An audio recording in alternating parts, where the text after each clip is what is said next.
आणि एमपीएससी राज्यसेवेसाठी तर बघा सुरुवातीच्या काही वर्षामध्ये जी फाउंडेशनल अंडरस्टँडिंग आहे विषयाची, प्रत्येक विषय जो आहे ना त्याच्यामधली बेसिक अंडरस्टँडिंग ही चेक केली जाईल. करंटवर जास्त फोकस केलं जाणार नाही. परंतु परंतु तुम्ही फाउंडेशनल अंडरस्टँडिंगमध्ये जर करंट अफेअर इंटिग्रेट करताय ना तर बाकीच्यांपेक्षा नक्कीच पुढे. तुम्हाला सांगितलं एक एक मार्क कसा काउंट होतो. एक एक मार्कमुळे कुठल्या कुठे फेकले जातात कॅन्डिडेट. पूर्व परीक्षा असू द्या किंवा मुख्य परीक्षा असू द्या किंवा इंटरव्ह्यू असू द्या किंवा फायनल जे मेरिट लागतं ना, त्यामुळे प्रत्येक गोष्ट एवढं सिरियसली घेणं, तेवढं एक एक मार्क वेचणं आपल्यासाठी महत्त्वाचं आहे. हे लक्षात घ्यायचं आहे आपलं. बरं, करंट अफेअर यूपीएससीसाठी खूप महत्त्वाचं आहे. म्हणजे तुम्ही जर मला रेशो विचारला ना आताही पूर्व परीक्षेसाठी 60-40 म्हणजे स्टॅटिक पोर्शनला 60% वेटेज देईल मी तुम्हाला सांगेल आणि 40% यूपीएससीमध्ये करंटला फोकस आहे. तसंच मेन्सच्या बाबतीमध्ये तसंच दिसेल तुम्हाला.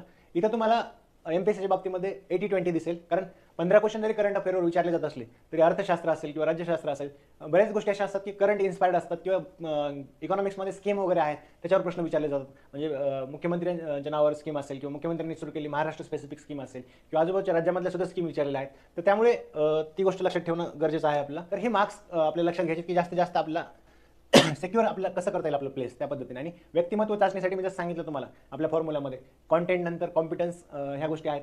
तर ह्या गोष्टीमध्ये किंवा कॅरेक्टर जे डेव्हलप होतं ना तुमचं ॲडव्हर्सिटी क्वेश्चन असेल किंवा तुमचं एक पर्सनॅलिटीमध्ये जे तुमच्यामध्ये स्ट्रेंथनिंग ऑफ कॅरेक्टर होतं, नॉलेज बेस आलेलं असतो, त्याची ॲप्लिकेबिलिटी आली असते, त्याचा उपयोग तुम्ही पोस्ट क्लिअर करण्यासाठीच करा. म्हणजे तेच नॉलेज ॲप्लिकेबिलिटी बाहेर मार्केटमध्ये त्याची व्हॅल्यू नाही बघा, तुम्हाला सांगतो. तर त्यामुळे पोस्ट क्लिअर करायची आहे, पोस्ट घ्यायची आहे. Either do or do not, there is no try. म्हणजे एक तर करा किंवा करू नका.